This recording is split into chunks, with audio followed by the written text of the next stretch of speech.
अलका जी से पहले हम जान लेते हैं भारत जोड़ो यात्रा के बाद भारत न्याय यात्रा क्या सोच है और कैसे कनेक्ट किया जाएगा। और इसमें भी जो प्रिंसिपल कैरेक्टर है बीच में वो राहुल गांधी है। बिल्कुल सौरभ जी, ये यात्रा राहुल गांधी जी के नेतृत्व में जिस तरह से भारत जोड़ो यात्रा हुई, जो कन्याकुमारी से कश्मीर तक 4000 किलोमीटर का सफर तय करते हुए 12 राज्यों को शामिल किया, ठीक उसी तरह 14 जनवरी को भारत न्याय यात्रा होगी जो मणिपुर से शुरू होगी। मणिपुर से क्यों शुरू होगी ये देश जानता है, क्यों जरूरत है सबसे ज्यादा न्याय की गुहार पिछले 8 महीनों से मणिपुर जो जल रहा है वो कर रहा है। तो ये शुरुआत सांकेतिक तौर से मणिपुर से होते हुए 6200 किलोमीटर का सफर तय करके मुंबई में जो है इसका समापन होगा। इसमें 14 राज्य 85 जिले शामिल होंगे। इसमें आर्थिक, सामाजिक और राजनीतिक न्याय की जो है वो आवाज उठाई जाएगी। इसमें बेरोजगार युवा कहें, किसान कहें, शोषित वर्ग कहें या किसी भी तरह का हमारा मजदूर है, हर तरीके का सरहद का जवान है, वो स्वाभाविक है हर कोई अन्याय, खिलाड़ी खास तौर से मैं कहूंगी आज की तारीख में अन्याय झेल रहे हैं, न्याय नहीं मिल रहा है। इसके लिए इस यात्रा को भारत न्याय यात्रा कहकर हम निकाल रहे हैं। पूरी तरह से गैर राजनीतिक रहेगी, वोट नहीं मांगे जाएंगे।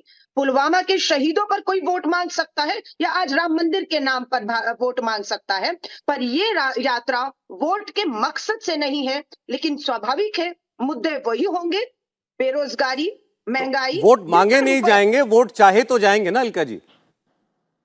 नहीं, वो हम लोग हैं राहुल जी। प्योरली किसी भी सभा में ना आपने पहले सुना जो हमारी 4000 किलोमीटर की यात्रा थी कि मुझे वोट दीजिए, कभी नहीं कहा। वोटों के लिए हमारी कल, मैं इसमें नागपुर बैठी हूँ, कल हमारा स्थापना 138वां स्थापना दिवस है। 10 लाख कांग्रेस का कार्यकर्ता नागपुर एकत्रित हो रहा है और स्वाभाविक है हम यहाँ से है तैयार, हम के नारे के साथ निकलने वाले हैं लोगों में। और बिल्कुल हम अपना अच्छा मुद्दों ठीक, पर मैं आपसे जो समझना चाह रहा था अलका जी वो ये कि कोई यात्रा हम निकालते हैं, हमारे देश में यात्राओं का बड़ा लंबा अनुभव है अलग अलग दलों का, तो उसका कोई एक मोटिव होता है, आप कोई कैंपेन खड़ा करते हैं। भारत जोड़ो यात्रा आपने निकाली थी राहुल गांधी का, बड़े लंबे अरसे के बाद एक पब्लिक मास कॉन्टैक्ट प्रोग्राम वो था, वो हमको समझ में आ रहा था। उसमें वो पैदल भी खूब चल रहे थे, बहुत सारे लोगों से मुलाकात कर रहे थे, जगह जगह थोड़ा पब्लिक एड्रेस भी करते थे वो।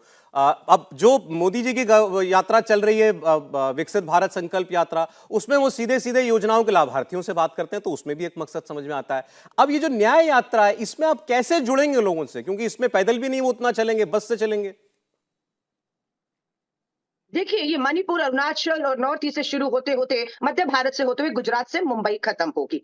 इसलिए स्वाभाविक है कि हम कहीं बस और कहीं पैदल यात्रा करके लोगों के बीच में मकसद एक है, जुड़ेगा भारत, भारत को जोड़ना है। और जो अन्याय का सामना कर रहे हैं सिर्फ उन लोगों की, क्योंकि प्रधानमंत्री जी ने 10 साल अपने मन की बात की, लोगों की मन की पीड़ा नहीं सुनी।